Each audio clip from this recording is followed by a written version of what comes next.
కాళేశ్వరం విద్యుత్ ప్రాజెక్టులపై విచారణ కమిషన్లు సమర్పించిన నివేదికల ఆధారంగా తెలంగాణ ప్రభుత్వం చర్యలకు సిద్ధమైంది. కాళేశ్వరంపై కమిషన్ రిపోర్టుపై అధ్యయనం చేయాలని కమిటీ ఏర్పాటు చేసింది. కాళేశ్వరం నివేదికను అసెంబ్లీలో ప్రవేశపెట్టాలని కూడా ప్లాన్ చేస్తోంది. బాధ్యులపై చర్యలు తీసుకునే విషయంలో ప్రభుత్వం చాలా జాగ్రత్తగా అడుగులేస్తోంది.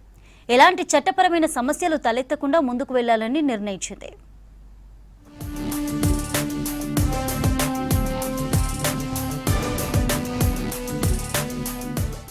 కాళేశ్వరం విద్యుత్ ప్రాజెక్టులపై విచారణ కమిషన్లు సమర్పించిన నివేదికల ఆధారంగా రాష్ట్ర ప్రభుత్వం కఠిన చర్యలకు రెడీ అయింది. నివేదికల్లోని సిఫార్సుల ప్రకారం ముందుకు వెళ్లాలని నిర్ణయించింది. ప్రధానంగా క్రిమినల్ కేసులు పెట్టే అంశాన్ని పరిశీలించనున్నట్లు తెలుస్తోంది.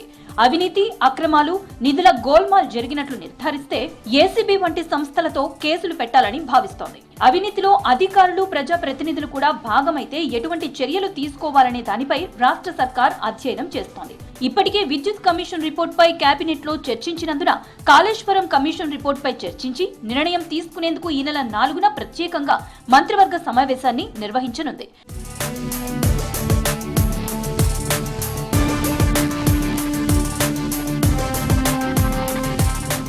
కాళేశ్వరంపై జస్టిస్ పీసీ ఘోష్ కమిషన్ ఇచ్చిన రిపోర్టును డిప్యూటీ సీఎం భట్టి, మంత్రులు ఉత్తమ్, పొంగులేటి సమక్షంలో సీఎం రేవంత్ రెడ్డికి అందించారు అధికారులు.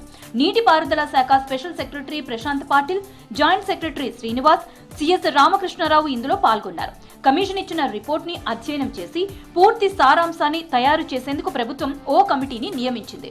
ఇందులో నీటిపారుదల శాఖ సెక్రటరీ, న్యాయశాఖ సెక్రటరీ, జీఏడీ సెక్రటరీని సభ్యులుగా ఉంటారు. నివేదిక పూర్తి సారాంశాన్ని రెడీ చేసి 1-2 రోజుల్లో అందించాలని కమిటీని ప్రభుత్వం ఆదేశించింది. నివేదికలోని ముఖ్య అంశాలను సంక్షిప్తంగా కేబినెట్ కి సమర్పించాలని కమిటీకి సీఎం రేవంత్ రెడ్డి ఆదేశించారు. కేబినెట్ నిర్ణయం తీసుకున్న తర్వాత కాళేశ్వరం విద్యుత్ నివేదికలను అసెంబ్లీలో ప్రవేశపెట్టాలని ప్రభుత్వం భావిస్తోంది. దీనివల్ల రిపోర్టులోని పూర్తి వివరాలు ప్రజలకు అందుబాటులోకి వస్తాయని ఆలోచిస్తోంది.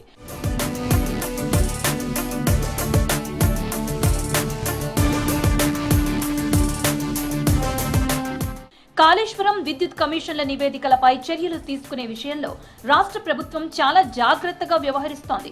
ఎలాంటి చట్టపరమైన సమస్యలు తలెత్తకుండా పకడ్బందీగా ముందుకు వెళ్లాలని నిర్ణయించుకుంది.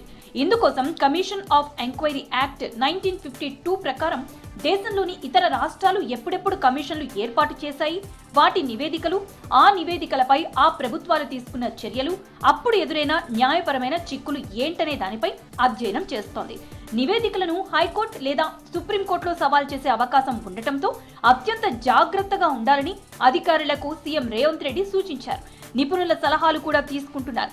జనరల్ గా పక్షపాతం, అధికార పరిధి లేకపోవటం లేదా సహజ న్యాయ సూత్రాలు ఉల్లంఘన వంటి ఆరోపణలతో చర్యలు తీసుకోకుండా ఉండాలని కమిషన్ల రిపోర్టులపై బాధ్యులు కోర్టుకు వెళ్లే అవకాశం ఉంది. ఉదాహరణకు వెస్ట్ బెంగాల్ ప్రభుత్వం వేసిన పెగాసిస్ కమిషన్ ని సుప్రీం సస్పెండ్ చేసింది. కేంద్ర జాబితా అధికార పరిధిలో రాష్ట్రం విచారణ చేయలేదని చెప్పింది.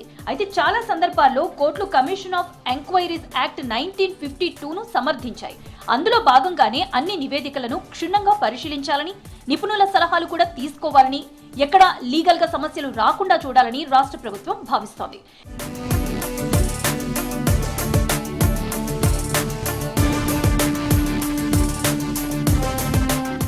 కాళేశ్వరం ప్రాజెక్ట్ విద్యుత్ ఒప్పందాలపై కమిషన్లు ఇచ్చిన నివేదికలో గత ప్రభుత్వంలోని పెద్దల ప్రమేయం ఉన్నట్లు తెలుస్తోంది. అధికారులు, ఇంజనీర్ల నుంచి వచ్చిన ఆధారాల మేరకు వారి ప్రమేయం ఉన్నట్లు కమిషన్లు తేల్చినట్లు సమాచారం. ముఖ్యంగా కాళేశ్వరం కమిషన్ చేపట్టిన ఓపెన్ కోర్టు విచారణలో ఇంజనీర్లు, అధికారులు పైనుంచి వచ్చిన ఆదేశాలు, ఒత్తిడితోనే నిబంధనలకు విరుద్ధంగా పనులు జరిగాయని అంగీకరించారు. కానీ నిర్ణయాల్లో అప్పటి సీఎం, ఇరిగేషన్ శాఖ మంత్రి ఉన్నారని కూడా కొందరు చెప్పారు. ఈ విషయాలను కమిషన్ నివేదికలో స్పష్టంగా చెప్పినట్లు తెలిసింది. గత ప్రభుత్వంలోని కీలక ప్రజాప్రతినిధులపై చర్యలు తీసుకునే విషయంలో మరింత జాగ్రత్తగా వ్యవహరించాలని రాష్ట్ర ప్రభుత్వం నిర్ణయించుకుంది. వీరు కోర్టులను ఆశ్రయించే అవకాశం ఎక్కువగా ఉన్నందున అన్ని రకాలుగా సిద్ధంగా ఉండాలని అధికారులకు సీఎం రేవంత్ రెడ్డి స్పష్టం చేశారు. ఆర్థిక అవకతవకల విషయంలో ప్రివెన్షన్ ఆఫ్ కరప్షన్ యాక్ట్ ని ఉపయోగించుకోవాలని ప్రభుత్వం భావిస్తోంది.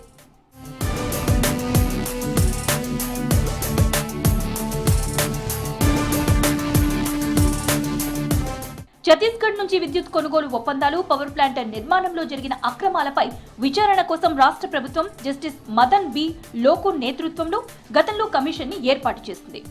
ఈ కమిషన్ 2024 అక్టోబర్ 28న తన నివేదికను సమర్పించింది. ఈ నివేదికలో ఛత్తీస్గఢ్ నుంచి అధిక ధరకు విద్యుత్ కొనుగోలు చేయటం వల్ల రాష్ట్రానికి వేల కోట్ల అదనపు భారం పడిందని కమిషన్ చెప్పినట్లు తెలుస్తోంది. యాదాద్రి పవర్ ప్లాంట్ నిర్మాణంలో పాత టెక్నాలజీని ఉపయోగించడం, నామినేషన్ పద్ధతిలో పనులు అప్పగించడం వల్ల ప్రభుత్వానికి ఆర్థిక నష్టం జరిగిందని రిపోర్టులో పేర్కొన్నట్లు తెలిసింది. విద్యుత్ కమిషన్ నివేదికపై ఇప్పటికే కేబినెట్ లో చర్చించారు. చట్టబద్ధంగా ఎలా ముందుకు వెళ్లాలనే దానిపై అభిప్రాయాలు తీసుకుంది.